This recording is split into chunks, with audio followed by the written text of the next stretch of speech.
দুজন ব্যক্তির ঘটনা পড়লাম। একজন ব্যক্তি প্রচণ্ড রকম আবেদ, প্রচুর ইবাদত করে। আপনারা জানেন ইবলিসও কিন্তু আবেদ ছিল, ইবলিস কিন্তু প্রচুর ইবাদত করেছে। এখন ওই ব্যক্তির একজন বন্ধু ছিল, এটা বানু ইসরাইলদের ঘটনা। তো সেই বন্ধু পাপী ছিল, বিভিন্ন কবিরা গুনাহ করত। আর এই আবেদ ব্যক্তি বারবার তাকে নসিহত করত, গুনাহ ছেড়ে দাও, তুমি পাপ করছো, গুনাহ ছেড়ে দাও।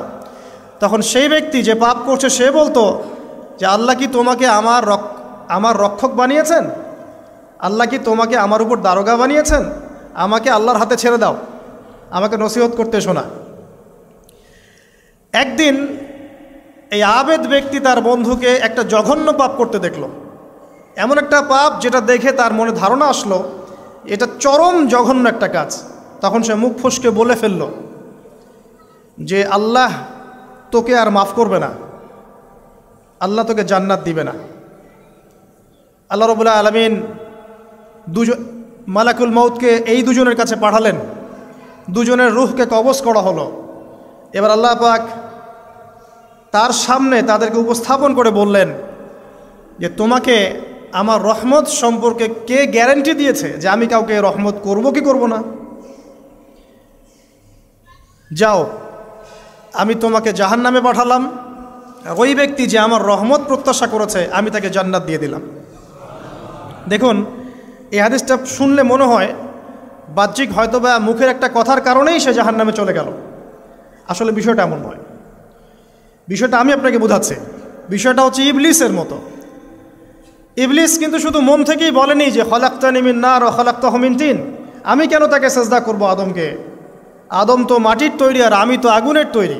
এটা ইবলিসের শুধু মৌখিক স্টেটমেন্ট ছিল না, কারণ কি ছিল? আবা ওয়াস্তাকবার, সে উদ্ধত হয়েছিল, অহংকার প্রদর্শন করেছিল। ভিতর থেকে ইন্টারনালি সে অহংকারী ছিল, সে আন্ডার এস্টিমেট করে কথাটা বলেছে, শুধু মৌখিকভাবে বলে নাই। কিন্তু ঠিক এই ব্যক্তির ঘটনা এমনই, সে মন থেকে অহংকারী হয়ে উঠেছিল, যদিও বা সে আবেদ ছিল। তো এখানে আমরা যারা প্র্যাকটিসিং মুসলিম হওয়ার চেষ্টা করছি আমাদের জন্য এখানে নিদর্শন আছে। পাঁচ ওয়াক্ত নামাজ পড়েই ভেবে বসবেন না যে অনেক কিছু করে ফেলছে, এক চিল্লা দিয়ে মনে করে ফেলবেন না যে দিনের জন্য অনেক কিছু করে ফেলছে। একটা হজ করেছেন, ওমরা করেছেন, সিয়াম রেখেছেন, দিনের জন্য দান সদকা করেছেন, একটা মাদ্রাসা মসজিদ করেছেন, ভেবে বসবেন না আপনি সব অনেক কিছু করে ফেলেছেন এবং অন্যরা সব ককরোচ তেলাপোকা, ওরা জাহান্নামে যাবে, এমনটা মনে করবেন না। জানি না আমরা যে কার আমলের কতটুকু আল্লাহর কাছে কবুল হচ্ছে। তো এখানে এই ব্যক্তির সমস্যা ছিল এই, সে নিজের আমলটাকে অনেক ভারী মনে করছিল এবং সে স্টেটমেন্ট দিয়ে ফেললো যে তোকে আল্লাহ পাক মাফ করবে না। এই একটা কথা মন থেকে বলার কারণে তার ইহকাল পরকাল দুটা বরবাদ হয়ে গেল, সে জাহান্নামে চলে গেল। ঠিক আরেক ব্যক্তির ঘটনা আছে এমন, এগুলো সবগুলো রেফারেন্স আছে। এক ব্যক্তি প্রচুর ইবাদত করত, আল্লাহ পাক তার ইবাদত করার জন্যে পাহাড়ের চূড়ায় একটা সুন্দর ব্যবস্থাও করে দিয়েছিলেন, সেখানে ডালিম গাছ হতো, ঝর্ণা আসতো, খাবারের কোনো অভাব নাই। হাদিস এসেছে 500 বছর সে ইবাদত করেছে। কত বছর? কিয়ামতের মাঠে এই ব্যক্তির অবস্থা এমন হবে, তাকে জান্নাতে প্রবেশ করানোর জন্য নিয়ে যেতে বলা হবে যাও আমার রহমতে জান্নাতে চলে যাও। আল্লাহ পাক তাকে এই কথাটা বলবেন, কিন্তু এই ব্যক্তি বলবে আমার আমলের কারণে আল্লাহ পাক বলবেন আমার রহমতে জান্নাতে চলে যাও। ব্যক্তি বলবে আমার আমলের কারণে।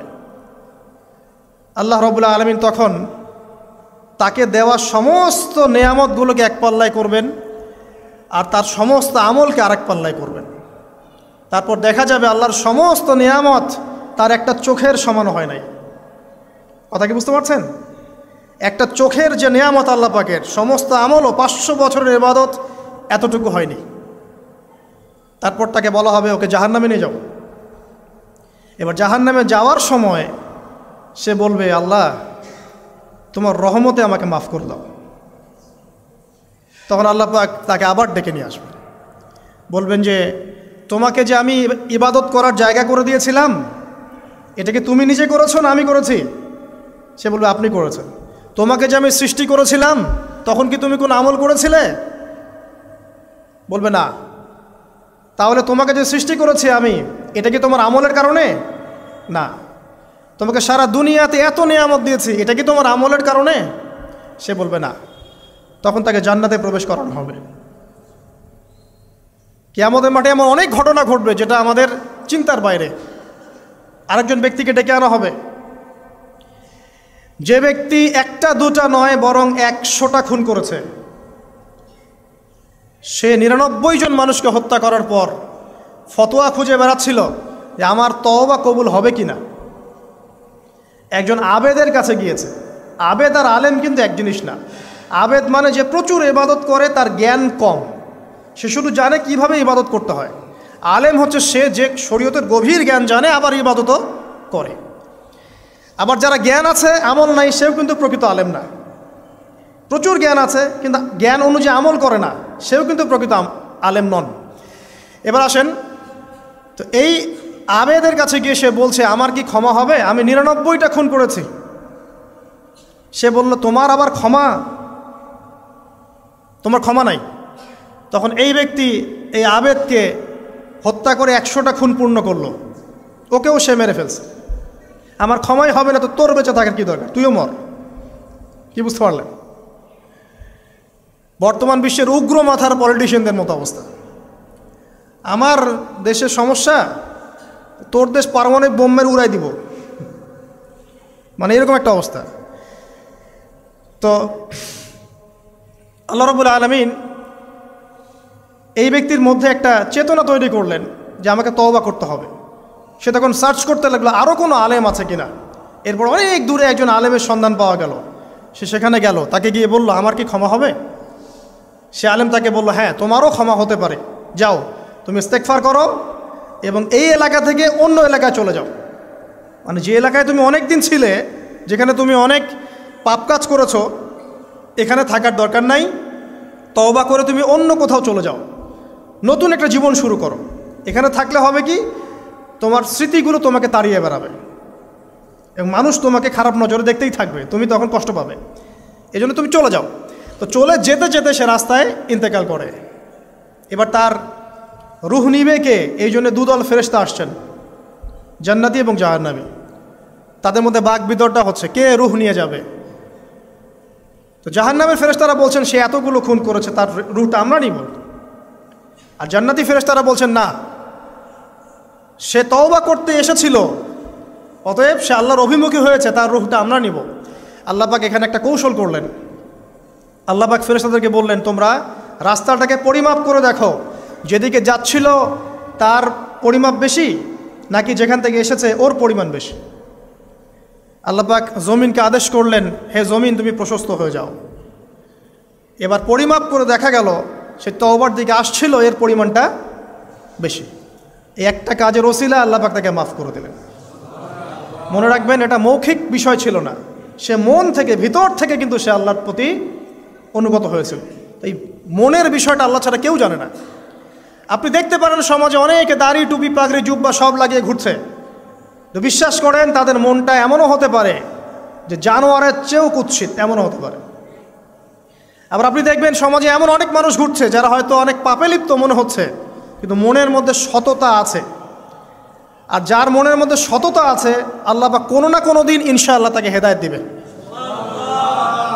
এটা আমরা আমাদের অভিজ্ঞতা থেকেও দেখেছি। এমন অনেক মানুষকে আমরা দেখেছি যে ড্রাগ অ্যাডিক্টেড ছিল, মিউজিক করেছে,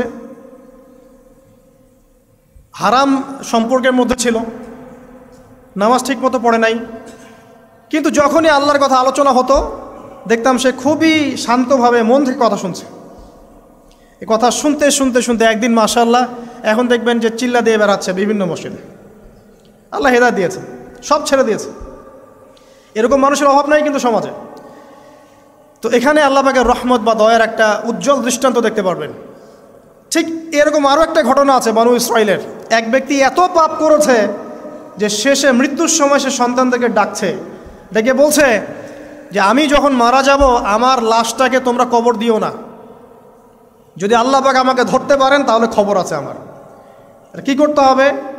সে বলছে যে আমার দেহটাকে তোমরা পুড়িয়ে ফেলবে এবং পুড়িয়ে ফেলার পরে ছাইগুলোকে একত্রিত করবা, করে অর্ধেক ছাই সমুদ্রে ভাসিয়ে দিবা, অর্ধেক ছাই বাতাসে উড়িয়ে দিবা। সন্তানরা তাই করলো।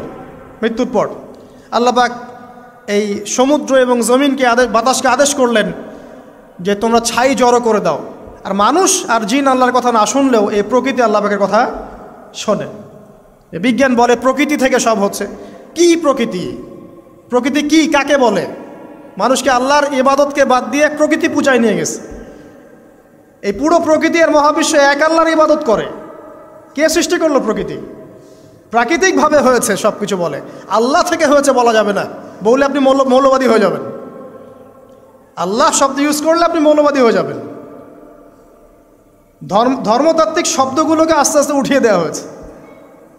দেখবেন যুক্তি, বিজ্ঞান, দার্শনিক শব্দগুলোকে আনা হয়েছে। এটাও টেকনিক্যালি করা হয়েছে। কোনো সেকুলার মিডিয়াতে আপনি দেখবেন না ইনশাআল্লাহ বলছেন। ইনশাআল্লাহ প্রমাণ করবে যে আপনি আস্তিক না নাস্তিক। তো প্রকৃতিকে আল্লাহ পাক আদেশ করলেন, এই সমুদ্র ছাই জড়ো করো, এই বাতাস ছাই জড়ো করো। তারা ছাই জড়ো করে দিল। এই ব্যক্তিকে বলা হচ্ছে তুমি জীবিত করে আল্লাহ পাক বলছেন তুমি যে এই কাজটা করেছিলে, লিমা ফাআলতা হাদা, তুমি এই কাজটা কেন করেছো? তখন এই ব্যক্তি উত্তর দিচ্ছে, মিন খাশিয়াতিকা ইয়া রাব্বি ওয়া আনতা আ'লাম। হে আল্লাহ, আমি আমার বুঝে যা এসেছে আপনার ভয়েই আমি এই কাজটা করেছি। আর আপনি খুব ভালো করেই জানেন যে আমি আপনার ভয়ে করেছি নাকি অন্য কোনো কারণে করেছি। মানে আপনি আমার মনের কথা জানেন। আল্লাহ পাক তাকে মাফ করে দিলেন। আপনাদেরকে আমি সেই ব্যভিচারী মহিলার কথাও মনে করাই, যে ছিল একজন প্রস্টিটিউট মহিলা, পতিতা, যেটা আমরা বলি সমাজের ভাষায়। যদিও এখন নতুন শব্দ এসেছে সেক্স ওয়ার্কার বা যৌনকর্মী, এবং এগুলোকে আমরা এখন প্রমোট করছি।